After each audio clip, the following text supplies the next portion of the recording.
Well, I'm Chris Martin. I'm in my early 60s, and I used to be a school teacher, German, French and music, and I found the escape route in 2004. So I now work from home and I teach piano and maths and music theory. Okay. The youngest pupil I've ever started with was aged 6. He's now aged 8, I think. And the oldest, I think I can say no more than she's in her 70s. No more details available. Either from beginners, or if they've transferred from somewhere else. You know, if they've had a previous lessons, then I'll just take them on as and when. At the moment, there's quite a lot of exams just being taken very successfully, and I've got even more in the pipeline now. I've got about 6 or 7 kids taking exams at the moment. I hear you've not had a failure yet. Never had a failure in my life. 37 years, never had a fail. And they are getting better, I think, because I'm getting better at the job. The more you do it, I think, with music, probably the same with other subjects, and I think it also applies to me in my maths, the more I do it, the better I get at it. Because you really get into the subject, you know what you're talking about then, and I learn things all the time. And today I've pointed out a repeated pattern to a couple of people, and I've reminded them that music is actually very mathematical, and they don't think they're very good at maths, and I say, well, you must be, because you've just spotted that. So you can link it with other subjects as well. I like them to play for fun. I like them to not think they have to take it deadly seriously all the time, but if they're preparing for exam, obviously there's a lot of work involved, and that is regular, some every day or most days of the week. And if they get the backup from parents and grandparents, that's wonderful, because they get the encouragement and sometimes sponsorship. Grandmas are very good, and granddads at buying books of music, I find. I also use the local music shop a lot, Robert and Laura down at Millen Music, because it's so handy, and it just means that I can provide stuff 1 week after a lesson, that they come for the next lesson, I've got all the stuff I need, probably, because the delivery system's getting faster and faster. Apart from that, having been here for 23 years, doesn't seem it, but it is. When I came here, my son, who's now 26, was nearly 3. So we've been through the entire system in Kirkby. We've had play groups, toddler groups, sort of nursery school, primary. He went to Kirkby Primary, and then went to Lady Lumley's in Pickering.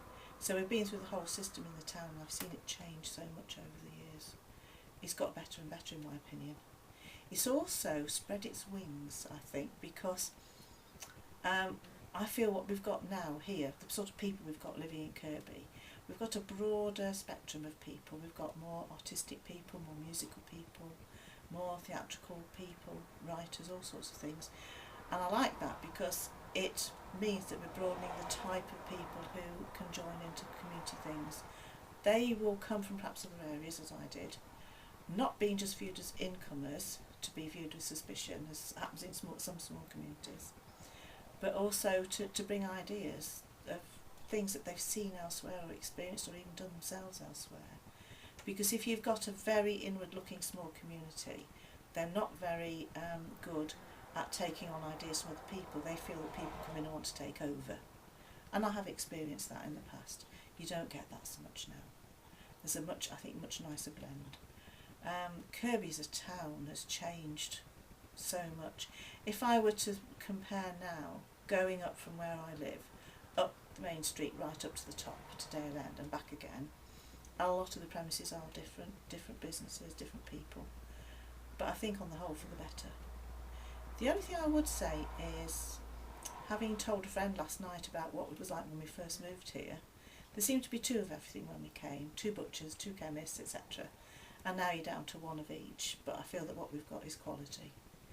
So I'm personally very happy to be here, because I've got everything I need round the corner, really. I don't have to go to a supermarket. I was very interested on the TV the other night. They were talking about the big society idea of communities taking over things, like taking over a closed pub, perhaps putting a post office counter in one of the side rooms, things like that, which I think is great. And I thought, well, we used to have that. We used to have the community office. In terms of transport, which is my husband's favourite peg to hang his hat on, I think we need to know more about public transport here, because I've often encountered visitors who've said, well, we've got a bus timetable, but where does the bus go from? And I point to Towler's Chemists, or if they're going the other way, I know where to send them.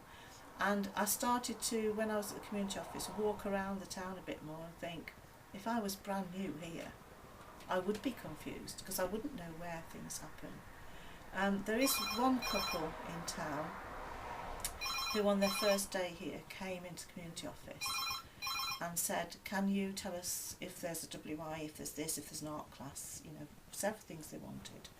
So I said, well, if you give me my lunch break, I will bag everything together, and I went up to the house and delivered it.